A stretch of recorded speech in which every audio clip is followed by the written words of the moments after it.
कि जब उन्होंने कत्ल किया, कत्ल करने के बाद बंद हुई थी या पहले बंद हुई थी? जिसले कत्ल करके अंदरों बाहर निकलन लगे ने उसले इधर आके उन्हें ज़िबाई कर दी। अस्सलाम वालेकुम नादरीन, 42 HD TV के साथ मैं हूं आपका होस्ट उमैर अली। नादरीन, इस वक्त कसूर के नवाही इलाका हाजी गग्गा में मैं मौजूद हूं। यहां पे चंद रोज़ कबल एक बहुत ही अफसोसनाक वाक़या पेश आता है, जिसमें एक बाबा जी जिसका नाम हाजी काला के नाम से है, वो दम वगैरह भी करते हैं।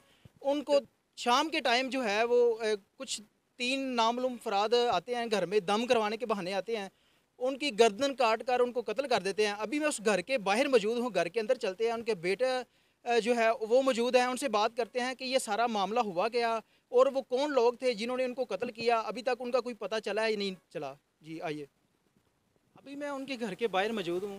उनका बेटा मोहम्मद यूनुस मेरे साथ मौजूद है। इनसे जानते हैं कि उस दिन हुआ क्या था, ये सारा मामला क्या हुआ और इनको कैसे पता चला, ये टाइम क्या था और कौन लोग थे, क्या ये लोग ये इनको जानते हैं। जी अस्सलाम वालेकुम। मुझे ये बताइएगा कि उस दिन हुआ क्या था?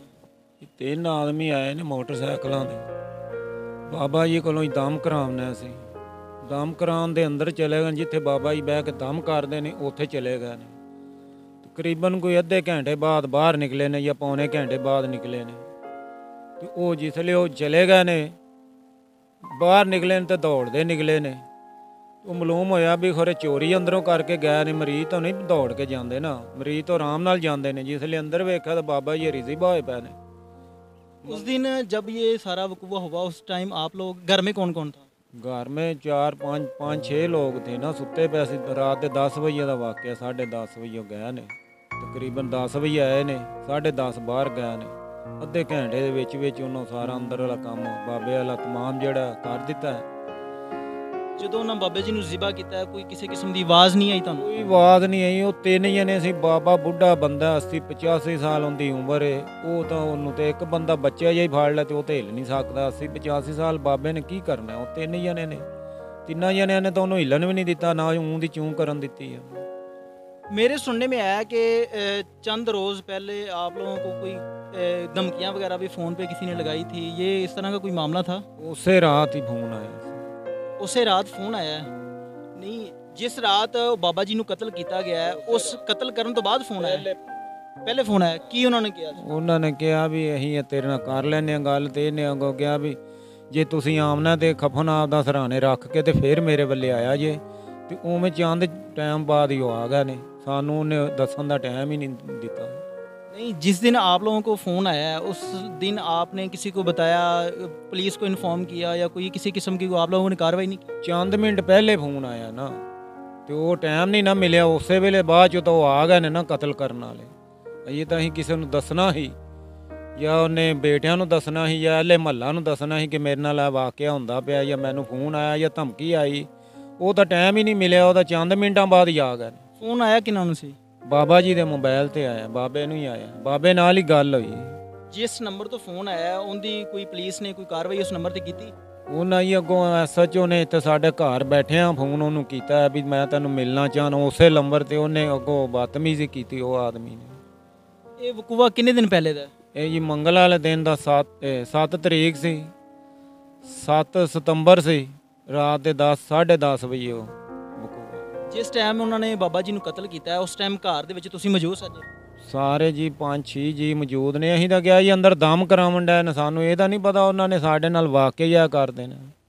ਜਦੋਂ ਤੁਸੀਂ ਉਸ ਤੋਂ ਬਾਅਦ ਤੁਹਾਨੂੰ ਪਤਾ ਚੱਲਿਆ, ਤੁਸੀਂ ਉਸ ਤੋਂ ਬਾਅਦ ਕੀ ਪੁਲਿਸ ਨੂੰ ਫ਼ੋਨ ਕੀਤਾ? ਉਸੇ ਵੇਲੇ 15 ਨੰਬਰ ਤੇ ਕਾਲ ਕੀਤੀ ਪੁਲਿਸ ਆ। ਕਿੰਨੀ ਦੇਰ ਬਾਅਦ ਪਤਾ ਚੱਲ ਗਿਆ ਸੀ ਕਿ ਬਾਬਾ ਜੀ ਨੂੰ ਕਤਲ ਕਰ ਦਿੱਤਾ ਗਿਆ? ਸਾਨੂੰ ਜੀ ਉਹ ਜਿਸਲੇ ਦੌੜੇ ਨੇ ਤੇ ਪਤਾ ਲੱਗ ਗਿਆ ਨਾ ਵੀ ਇਹ ਭੱਜੇ ਨੇ, ਖਰੇ ਚੋਰੀ ਕੀਤੀ ਨਹੀਂ। ਅੰਦਰ ਵੇਖਿਆ ਤੇ ਬਾਬਾ ਜੀ ਨੂੰ ਕਤਲ ਕੀਤਾ ਪਿਆ। ਉਹ ਖਤਮ ਹੋਏ ਪਿਆ, ਸਾਹ ਸੁੱਕੋ ਨਹੀਂ ਸੀ ਆਉਂਦੇ ਪਏ। ਤੁਹਾਡੀ ਕੋਈ ਕਿਸੇ ਨਾਲ ਦੁਸ਼ਮਣੀ ਹੋਵੇ ਜਾਂ ਕੋਈ ਪਹਿਲੇ ਕਿਸੇ ਨਾਲ ਕੋਈ ਲੜਾਈ ਝਗੜਾ? ਸਾਡੇ ਨਾਲ ਅੱਜ ਤੱਕ ਦੁਸ਼ਮਣੀ ਹੈ ਹੀ ਨਹੀਂ। ਇੰਨਾ ਅਰਸਾ ਮੇਰਾ ਮਤਲਬ 7 ਨਸਲਾਂ ਸਾਡੀਆਂ ਪੁਸ਼ਤਾਂ ਗੁਜ਼ਰ ਗਈਆਂ ਸਾਡੀ ਕਿਸੇ ਨਾਲ। ਅਸੀਂ ਤਾਂ ਹੈ ਹੀ ਗਰੀਬ ਹਾਂ ਬਿਲਕੁਲ। ਸਾਡੀ ਤਾਂ ਕਿਸੇ ਲਈ ਦਿਹਾੜੀ ਲੱਗਦੀ, ਕਿਸੇ ਲਈ ਦਿਹਾੜੀ ਵੀ ਨਹੀਂ ਲੱਗਦੀ। ਅਸੀਂ ਕਿਸੇ ਨਾਲ ਦੁਸ਼ਮਣੀ ਪਾ ਕੇ ਕੀ ਕਰਨੀ? ਉਹ ਬੰਦੇ ਮੋਟਰਸਾਈਕਲਾਂ ਤੇ ਆਏ ਨੇ? 2 ਮੋਟਰਸਾਈਕਲਾਂ ਨੇ, 3 ਆਦਮੀ ਨੇ। ਠੀਕ ਹੋ ਗਿਆ। ਉਹਨਾਂ ਨੇ ਪਹਿਲੇ ਬਾਬਾ ਜੀ ਨੂੰ ਕੋਈ ਨਸ਼ਾ ਦਿੱਤਾ ਹੈ ਜਾਂ ਉਵੇਂ ਉਹਨਾਂ ਕੋਈ ਨਸ਼ਾ ਨੁਸ਼ਾ ਨਹੀਂ ਦਿੱਤਾ। ਅੰਦਰ ਬਾਹਰ ਲੱਗੇ ਰਹੇ ਨੇ। ਉਹਨੂੰ ਨੱਪ ਘੁੱਟ ਕਰਕੇ ਤੇ ਅੰਦਰ ਜ਼ਿਬਾਈ ਕੀਤੀ ਗਿਆ, ਛੁਰੀਆਂ ਹੀ ਮਾਰੀ ਗਏ ਨੇ। ਆਵਾਜ਼ ਹੀ ਨਹੀਂ ਨਿਕਲਣ ਦਿੱਤੀ ਉਹਨਾਂ ਨੇ। ਛੁਰੀ ਉਹਨਾਂ ਕਿੱਥੇ ਕਿੱਥੇ ਚਲਾਈ? ਗਰਦਨ ਕੱਟੀ ਨੇ, ਬਾਜ਼ੂ ਦੋਵਾਂ ਦੇ ਉੱਤੇ ਛੁਰੀਆਂ ਚਲਾਈਆਂ ਨੇ, ਸੀਨੇ ਤੇ ਛੁਰੀਆਂ ਚਲਾਈਆਂ ਨੇ। ਇਸ ਮੁਹੱਲੇ 'ਚ ਜਦੋਂ ਵਾਪਸ ਨਿਕਲੇ ਨੇ ਕੋਈ ਕੈਮਰਾ ਨਹੀਂ ਲੱਗਾ ਹੋਇਆ ਸੀ ਕਿ ਮੋਟਰਸਾਈਕਲ ਦਾ ਨੰਬਰ ਟਰੇਸ ਹੋਵੇ ਜਾਂ ਕੋਈ ਕਿਸੇ ਕਿਸਮ ਦਾ ਕੋਈ ਪਤਾ ਸੁਰਾਗ ਮਿਲ ਸਕੇ ਕਿ ਕੌਣ ਲੋਕ ਸੀ ਉਹ। ਉਸ ਵੇਲੇ ਸਰਕਾਰ ਬੱਤੀ ਬੰਦ ਹੋਈ ਪਈ जिसले वो वापस गए ने।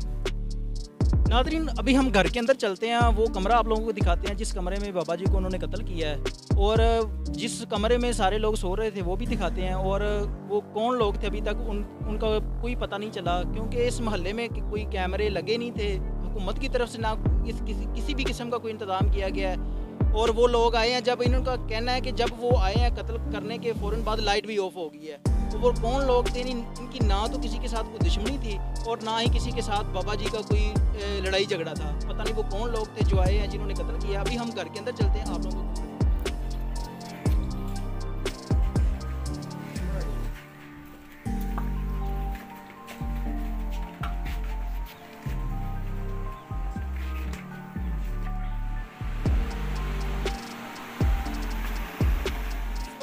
कमरे के अंदर मौजूद हूँ जिस कमरे के अंदर बाबा जी को कत्ल किया गया।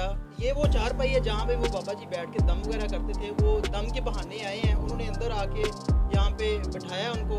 ये सारे लोग जो उनका बेटा था, उनके भतीजे वगैरह जो घर के जितने भी अफराद थे वो साथ वाले रूम में सो रहे थे, और ये वो चारपाई है जिसके ऊपर उन्होंने बाबा जी को कत्ल किया। उनके बेटे हमारे साथ मौजूद हैं, उनसे भी जानते हैं कि उनको कोई भी किसी किस्म की आवाज़ नहीं आई। जब मुझे बताइए कि ये वो चारपाई है, कमरा है जिसके अंदर बाबा जी को कत्ल किया गया है। ਇਹ ਮੰਜੀ ਇਹਦੇ ਉੱਤੇ ਕਤਲ ਕੀਤਾ, ਤਿੰਨੇ ਜਣੇ ਅੰਦਰ ਆਏ ਨੇ। ਅਸੀਂ ਬਾਬਾ ਜੀ ਦਮ ਕਰਾਉਣਾ ਅੰਦਰ ਬੈਠੇ ਰਹੇ ਨੇ। ਅਸੀਂ ਬੇਫਿਕਰ ਹੋ ਗਏ ਵੀ ਅੱਗੇ ਵੀ ਲੋਕ ਆਉਂਦੇ ਨੇ ਦਮ ਕਰਾਉਣ ਰਾਤ ਦੇ 10-11 ਵਜੇ ਤੱਕ ਕਰਾਉਂਦੇ ਨੇ, ਤੇ ਦਮ ਵਾਲੇ ਨੇ ਸਾਨੂੰ ਇਹ ਤਾਂ ਨਹੀਂ ਪਤਾ ਕਿ ਮਾਰਨ ਆਏ ਨੇ। ਸਾਨੂੰ ਪਤਾ ਹੁੰਦਾ ਤੇ ਅਸੀਂ ਆਪਦਾ ਚੁਕੰਨਾ ਹੋ ਜਾਂਦੇ ਸਾਰੇ ਜਣੇ ਅਸੀਂ ਫੜ ਲੈਂਦੇ ਉਹਨੂੰ। नहीं, जब आपको धमकी लगी है, देखें उसी आप बता रहे हैं कि उसी रात फ़ोन करके पहले किसी ने हमें धमकी लगाई है। धमकी क्या लगी थी वो मुझे ਪਹਿਲੇ ਫੋਨ ਆਇਆ ਕਿ ਅਸੀਂ ਫਲਾਣੇ ਬੰਦੇ ਆ ਜਾਂ ਭੇਜਨੇ ਪਏ। ਉਹ ਤਾਂ ਬਾਬਾ ਜੀ ਨੂੰ ਪਤਾ ਨਸਲ ਗੱਲ ਦਾ, ਅਸੀਂ ਇਹ ਸੋਚਨੇ ਪਏ ਆ ਕਿ ਬਾਬੇ ਨੇ ਕਿਹਾ ਜਦੋਂ ਤੁਸੀਂ ਬੰਦੇ ਭੇਜਨੇ ਨੇ ਇਹਨਾਂ ਦੇ ਖਫਨ ਸਰਾਣੇ ਰੱਖ ਕੇ ਫਿਰ ਭੇਜਿਆ ਜੇ। ਇੰਨੀ ਗੱਲ ਹੋਈ ਤੇ ਮੋਬਾਈਲ ਬੰਦ ਹੋ ਗਿਆ। ਚੰਦ ਮਿੰਟਾਂ ਬਾਅਦ ਉਹ ਆ ਗਏ ਨੇ। जब उन्होंने धमकी लगाई है, बाबा जी के नंबर पे फ़ोन आया, उन्होंने आपको बताया था कि इस तरह कोई हमें कॉल आई है या कोई? ਨਹੀਂ ਉਹਨਾਂ ਟਾਈਮ ਹੀ ਨਹੀਂ ਦਿੱਤਾ, ਸਾਨੂੰ ਦੱਸਣ ਦਾ ਹੀ ਨਹੀਂ ਟਾਈਮ ਦਿੱਤਾ ਉਹਨਾਂ ਨੇ। ਉਵੇਂ ਚੰਦ फिर आप लोगों को कैसे पता चला कि उन्होंने कॉल की है? ਕੋਲ ਸੋਨੇ ਨਾ ਪਏ ਅਸੀਂ ਸਾਰੇ ਕੋਲ। उसके बाद जब पुलिस वाले ने मोबाइल पकड़ के दोबारा उस नंबर पे फ़ोन किया है, उन्होंने पुलिस वालों के साथ बदतमीजी की है, तो उन्होंने उस पर क्या एक्शन लिया है? पुलिस वालों ने कोई उनका डाटा वगैरह निकलवाया? वो बंदे कहाँ के थे? वो सिम किसके नाम पे थी? कोई पुलिस वालों ने आपको बताया? ਉਹ ਜੀ ਬੰਦਾ ਫੜਿਆ ਉਹਨਾਂ ਨੇ। फड़िया बंदा? ਉਹ ਆਦਮੀ ਫੜਿਆ ਜਿਹਦੇ ਨਾਲ ਗੱਲ ਟੈਲੀਫੋਨ ਤੇ ਹੋਈ। तो वो उस बंदे ने क्या बताया कि उसने कॉल की है? ਉਸਨੇ ਕਿਹਾ ਕਿ ਮੇਰੀ ਭਰਜਾਈ ਨੇ ਫੋਨ ਕੀਤਾ ਹੈ ਦਮ ਕਰਾਉਣ ਵਾਸਤੇ। ਉਹ ਗੱਲ ਦਾ ਰੱਦੂ ਬੱਦੂ ਕਰਦੇ ਉਲਟ ਪੁਲਟ। नहीं, देखें जिस नंबर से धमकी लगाई है उन्होंने, वो नंबर का आप लोगों को नहीं पता? ਇਸੇ ਨੰਬਰ ਤੇ ਹੀ ਫੋਨ ਆਇਆ ਨਾ। इसी नंबर से फ़ोन आया? अब पुलिस जो है वो इस मामले में क्या कार्रवाई कर रही है? आप लोग पुलिस से मुतमिन हैं? पुलिस सही तरीके से कार्रवाई कर रही है या पुलिस सुस्त है? वो इस मामले को लेके कार्रवाई को आगे नहीं बढ़ा रही, क्या कर रही है पुलिस? ਪੁਲਿਸ ਤਾਂ ਜੀ ਅੱਜ ਵੀ ਅਸੀਂ ਐਸਐਚਓ ਕੋਲ ਗਏ ਆ, ਉਹਨੇ ਇਹੋ ਜੀ ਤੁਹਾਡਾ ਹੀ ਕੰਮ ਕਰਨ ਡਏ ਆ, ਬੜੇ ਜੋਸ਼ੋ ਖਰੋਸ਼ ਨਾਲ ਕੰਮ ਕਰਨ ਡਏ ਆ, ਤੁਸੀਂ ਬੇਫਿਕਰ ਹੋ ਜਾਓ। ਇਹ ਬਜ਼ੁਰਗ ਨੇ, ਇਹਨਾਂ ਦੇ ਕਾਤਲ ਅਸੀਂ ਲੱਭ ਕੇ ਖਲੋਵਾਂਗੇ, ਐਵੇਂ ਅਸੀਂ ਨਹੀਂ ਖਲੋ ਬੈਠਦੇ।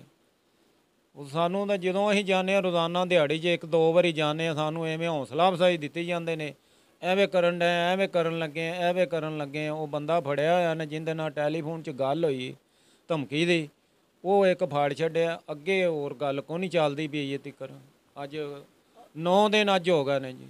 आप लोगों को जो थाना है वो कौन सा लगता है? ਸਦਰ ਥਾਣਾ ਜੀ। SHO और जो तफ्शीशी है वो उसका नाम क्या है? अच्छा, ताहिर महमूद है। ਤਾਹਿਰ ਮਹਿਮੂਦ ਹੈ ਜੀ SHO, ਤੇ ਇਰਸ਼ਾਦ ਸਾਹਿਬ ਨੇ अपना तफ्शीशी।